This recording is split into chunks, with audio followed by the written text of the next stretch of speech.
Malakas na ihip ng hangin ang bomb-alot sa paligid, habang nakatayo sa gitna si Kang Wo at patakbong nag-aalalang papalapit naman sa kanya si Sola. Nakayukong naikuyom niya ang kamao habang nasa isip na hindi makakapagtago sa ang pinuno ng mga shadow na nagtangka sa kanya. Kagat labi pa niyang sinabi na gagawa siya ng paraan upang mapalabas sa lungga ang kalaban, saka matalim na tumingin sa kawalan. Alalang napasigaw naman si Sola dahil sa malakas na pagsabog na naganap. Nang makalapit na si Sola kay Kang Wo, agad nitong pinigilan ang nais sabihin ng dalaga. Mabilis ang pagdukot sa bulsa saka inilagay ang cellphone sa tainga at merong tinawagan. Natigilan naman ang dalaga nang marinig na kausap ni Kang Wo si Sehon, habang sa isip naman ay humihingi ng paumanhin si Kang Wo kay Sola. Sinabi ni Kang Wo kay Sehon na magkita sila sa gate ng 6 AM at magkasamang kolektahin ang mga infernal crystals. Agad namang tumugad ang kausap sa kabilang linya. Sa kabilang banda mahigpit na napakapit na lang si Sola sa hawak na armas, nang sabihin ni Kang Wo na hindi niya alam kung ano ang susunod na hakbang ng demonic order. Dagdag pa ni Kang Wo na ito ang panganib na ito ang dahilan kung bakit hindi pa niya maaaring isama sa paghunt si Sola. Bago pa man matapos sa sinsabi si Kang Wo, agad na pangiti si Sola dahil sa narinig. At sinabing nakamamangha na ang mararamdaman pa niya ang iniisip ni Kang Wo matapos ang nangyari. Sinabi pa ng dalaga na nais niyang maging matured kagaya ni Kang Wo, at balang araw ay mabayaran ang kabutihan nito sa kanya. Ngunit ayon sa dalaga, para magawa iyon kailangan niyang magpalakas, saka malawak ang ngiting hiniling na hintayin ng ating bida ang araw na iyon. Bahagya namang namula ang pisngi ng ating bida dahil sa narinig. Naisip pa ni Kang Wo na isang anghel si Sola. Bago pa tuluyang madala at kiligin, agad niyang sinabi na umalis na sila, saka mabilis na tumakbo. Takang napansin naman ni Sola na sa maling direksyon ang punta ni Kang Wo, dahil nasa kabila ang sasakyan nito. Makalipas ang 10 araw, makikita sa mga kamay ni Kang Wo ang 3 kumikinang na infernal crystals. Mula sa harap ng gate na itanong ni Sehon kung tapos na ba sila sa paghahunt sa araw na yon. Mabilis naman siyang inakbayan ni Kang Wo saka sinabing magaling ang ginawa nito, habang masayang nakangiti. Nang marinig ito, agad namungay ang mga mata ni Sehon habang nakatitig sa ating bida. Nag-umapaw ang saya niya dahil nagagawang makatulong kay Kang Wo. Naaasiwa namang naiisip ng ating bida na lalong lumalala ang mga pagpapapungay na ginagawa ni Sehon. Mabilis niyang inalok si Sehon na ihatid gamit ang mag-ara niyang sasakyan. Ngunit tumanggi naman ito dahil nais ni Sehong daanan sa hospital ang kanyang ina. Nakangiting nakaupo sa driving seat ang ating bida habang maingat ang pagbiyahe pauwi. Nang makarating sa bahay, mabilis siyang sinalubong ni Echidna, na halatang nananabik na muling makasama si Kang Wo. Agad namang ibinida ni Kang Wo ang dala niyang ice cream, na buong kuryosidad namang tinitigan ni Echidna. Relax na nakahiga si Kang Wo sa sopa habang iniisip ang mga bagay-bagay. Taka niyang naitanong sa isip kung bakit nananatiling tahimik ang demonic order, sa kabila ng napakaraming infernal crystals na nakolekta niya. Ayon pa kay Kang Wo, kung may hakbang na ginawa ang mga ito, alam niyang mabilis itong ipapaalam sa kanya ni Yunjan at Hayon.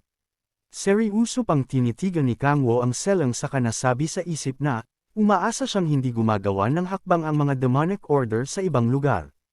Nabalik naman ang atensyon niya nang tumunog ang kanyang cellphone at makita kung sino ang tumatawag, at mabilis ang ginawa niyang pagsagot dito. Sinabi ni Hayon sa kabilang linya na may natagpuan silang kaina-hinalang aktibidad sa S-Rank Gate sa Pohang. Ayon sa intel ni Hayon, naghahanda na ang mga kalaban para sa summonang na gagawin. Pagbibigay alam pa niya na patungo na sa lugar si Yunjan at ang guild nito, habang siya naman at ang mga tauhan ay papunta na rin pagdating ng iniintay na helicopter. Alok pa ni Hayon kay Kang Wo kung nais ba nitong sumabay sa kanila patungo sa Panhang S-Rank Gate, dagdag pa na ITX na lang niya ang location. Sandali namang nag-isip si Kang Wo habang nakatingin kay Echidna na kasalukuyang abala sa pagkain ng ice cream. Naisip ni Kang Wo na marami siyang naipong internal energy at infernal crystals, kaya't hindi magiging problema kung naisin ng comfortable biyahe. Agad niyang tinanggihan ni Kang Wo ang alok ng Hwarang Commander, saka sinabing meron na siyang sariling helicopter kasunod ang marahang pagtapik sa ulo ni Echidna. Nakangiti pa niyang sinabi na pagmamay-ari niya ang tinutukoy na helicopter kaya't hindi niya kailangang manghiram pa. Dinala ni Kang Wo sa isang tagong lugar, At nang masiguradong walang sino man ang makakakita agad niyang hiniling kay Echidna na mag-anyong dragon ito at lumipad sila patungo ng pohang. Agad namang sinunod ni Echidna ang utos na narinig at mabilis ang ginawang pagpapalit ng anyo. Nasabi pa ng dragon na sa oras na matapos iyon bilang gantimpala ay bilhan ulit siya ni Kangwo ng ice cream. Nakangiti namang sagot ni Kangwo na ibibili niya ito ng mas marami kaya't wag na itong mag-alala. Dahil sa tuwa agad napaangat ng ulo si Echidna sa kasinabing gagawin niya ang makakaya, kaya't mabilis na sinabi ni Kangwo na kumalma lang ito. Bago pa man sila makita ng sinuman, inilapat ni Kangwo ang dalawa niyang kamay sa likuran o Echidna saka ginamit ang Authority of Transparency. Matapos maging invisible na itanong ni Echidna kung ano ang ginawa ni Kangwo sa kanya. Paliwanag naman ng ating bida na ang ginawa niya ay isang skill, upang hindi maagaw ni Echidna ang pansin ng sinuman. Matapos ito sinimulan na ni Echidnang lumipad habang si Kangwo ay nakasakay sa kanyang likuran. Kasabay ng hangin na dumadampi sa mukha ni Kangwo ay ang pag-aalala. Naisip niyang wala man lang silang alam kung ilan ang tao na sumusunod sa demonic order. May pag-aalala din niyang naitanong sa sarili kung gaano nakalawak ang sakop ng mga ito, at kung aking guild ang nagtraidor sa kanila. Nang makarating sa pohang agad nakahanap ng magandang bakanting space si Echidna upang landingan. Nang makababa ay seryusong pinagmasdan ni Kangwo ang lugar, kasunod ang pag-iisip na kaagad makapasok sa gate na nasa medyo kalayuan pa. Kasunod nito inutos ni Kangwo na maaari nang bumalik sa anyong tao si Echidna na nasa tabi niya. Nakangiti namang iwinasiwas ni Echidna ang kanyang buntot sa pagtatangkang magpalit ng anyo, nang may matamaan siyang hindi nakikitang nilalang. Malakas ang pagtalsik nito na lumikha ng ingay, kaya't agad nakuha ang atensyon ni Kangwo. Kasabay ng pagtatanong ay naisip ni Kangwo na marahil ay may tao sa paligid na may kakayahang itago ang kanyang sarili. Mabilis na naghanda si Kangwo dahil sa inakalang panganib, kaya't pinalabas mula sa kanyang kamao ang matatalim niyang armas. Bago pa man siya umatake narinig niya ang malakas na pagsigaw at pumihil sa kanya. Tumambad sa harap ni Kangwo at Echidna ang isang. Tumambad sa harap ni Kangwo at Echidna ang isang lalaking nakasalampak sa lupa. Nakasuot ito ng kulay pulang bonnet, ngunit ang talagang nakatawag ng pansin sa ating bida ay ang infernal crystal na nakadungaw mula sa bulsa nito. Seryusong tinapunan ng tingin ni Kangwo ang lalaki, at napagtanto na ito ang player na kasama ni Baek Kongyeon nung makita niya ito. Sa pagkakatanda ni Kangwo ang lalaking kaharap ay ang guildmaster ng Anuri na si Cha Minhyuk.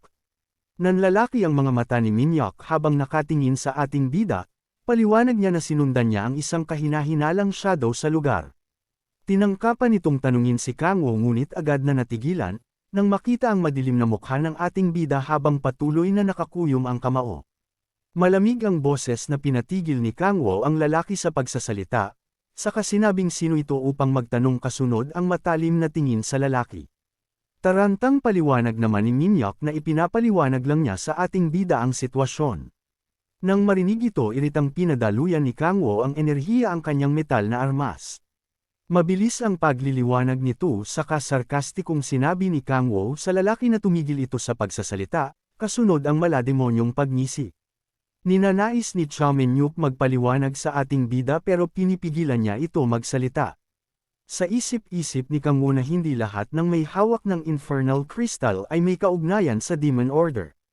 Pero nakakabagabag na makita ang isang guildmaster na gumagala sa ganitong kailangan niyang malaman kung ano ang dahilan nito at kung ako ang binabalak ng taong ito.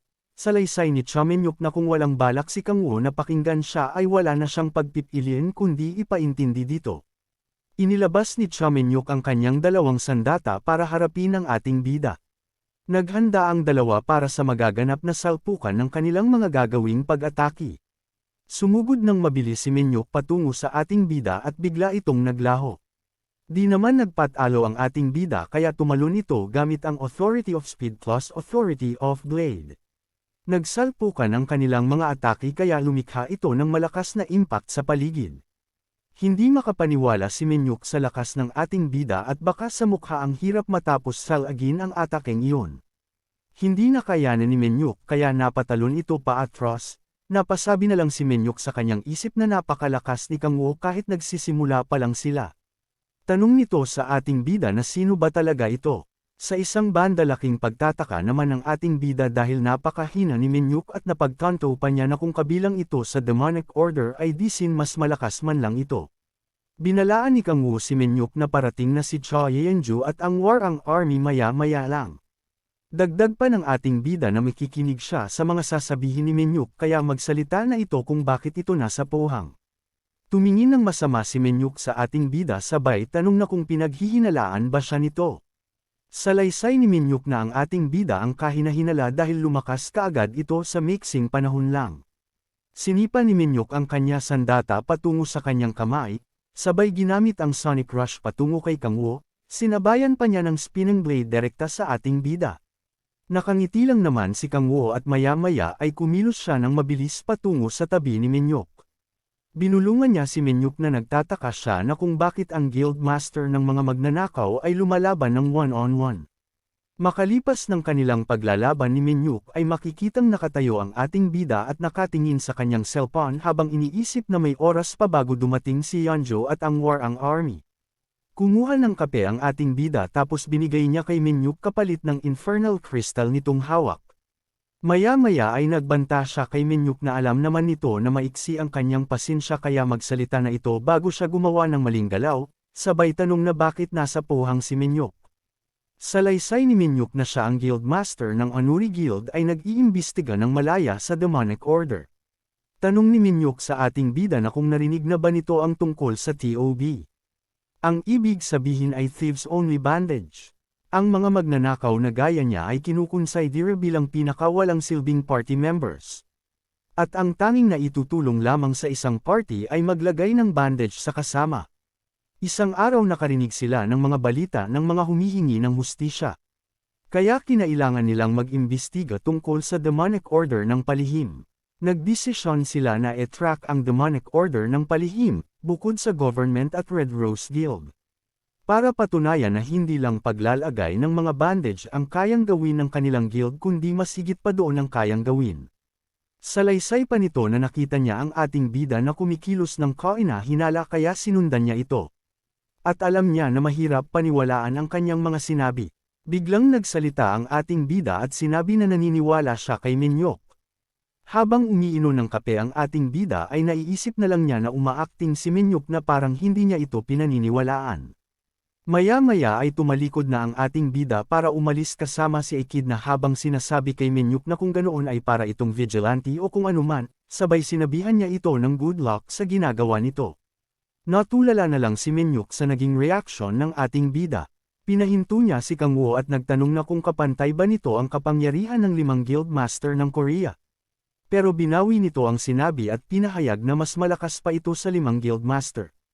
Dahil sa kanyang kuryosidad ay tanong nito sa ating bida na kung bakit nito tinutulungan ang government at ang Red Rose Guild para hanapin ang demonic order. At kung may dahilan ba ito?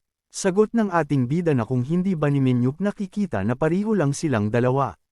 Ang kanyang dahilan kung bakit siya nakikipagtulungan sa government at Red Rose Guild ay dahil sa kimchi stew, habang tumutulo ang laway na may popogi post. Natulala na lang si Minyuk sa mga narinig sa ating bida na dahil lang pala sa kimchi stew. Habang pinagmamasdan ni Minyuk ang ating bida na naglalakad palayo ay naiisip niya na mukhang kalaban si Kang Wu sa simula pero para itong mabuting tao. Kakaibang reaksyon ng pagmumuka ang pinapakita ng ating bida habang napapagtanto na wala ng ibang grupo ang makakatulong sa kanya para mapunan ang kanyang infernal energy kundi ang guild ng mga magnanakaw.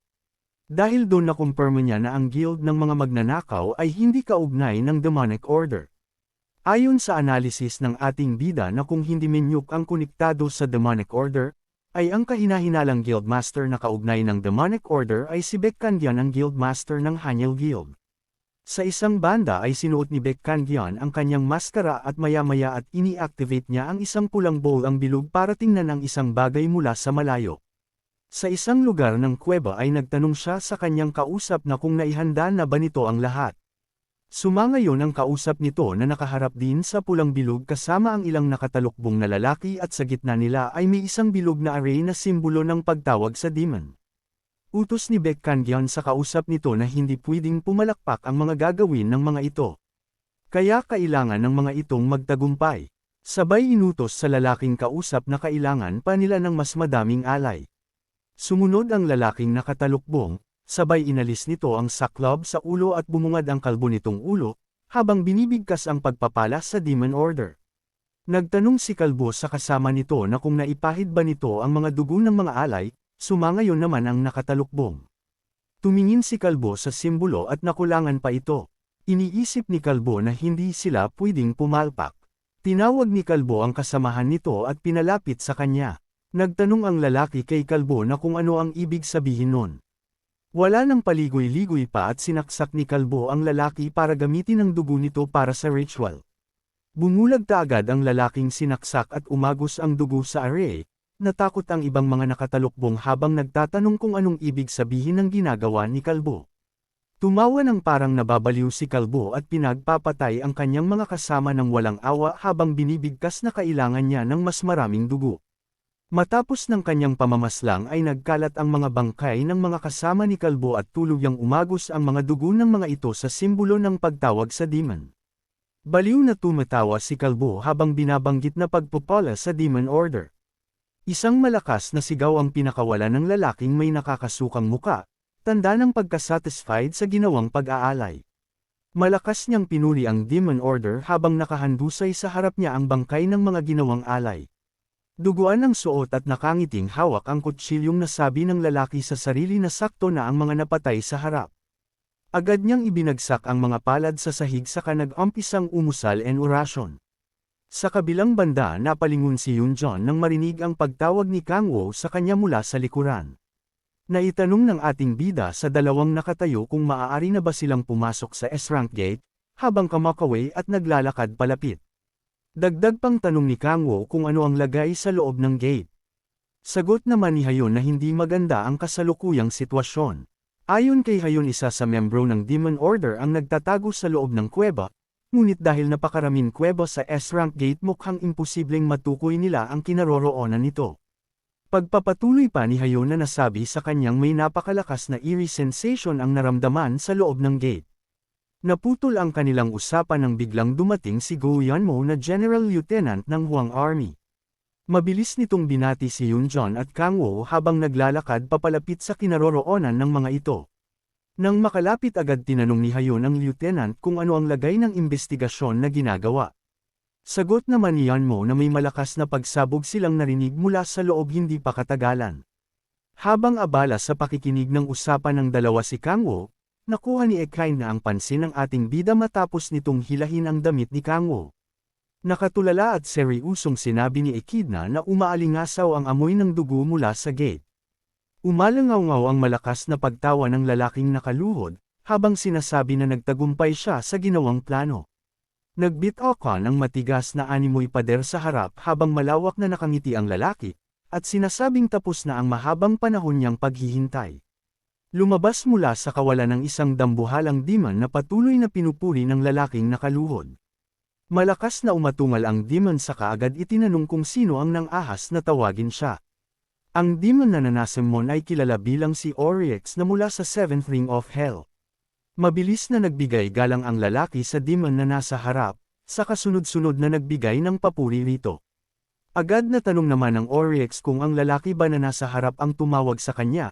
Malawak ang ngiti namang sinabi ng lalaki na siya nga at tinawag pang kataas-taasan ang demon na So Oryx.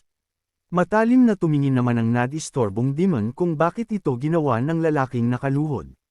Dagli namang sagot ng lalaki na ninanais niyang bamaha ng dugo at marinig ang panaghoy ng mga mahihinang mortal. Nanunumpa pang sinabi ng lalaki na magiging tapat sa oras na gabayan siya ng demon gamit ang walang hanggang nitong kapangyarihan. Sa kabilang banda tahimik na nakikinig lang ang isang lalaki sa likod ng pader, habang nakatanaw sa nag-uusap na demon at lalaki. Malakas na tawa naman ang naging sagot ng demon sa narinig na hiling ng lalaki.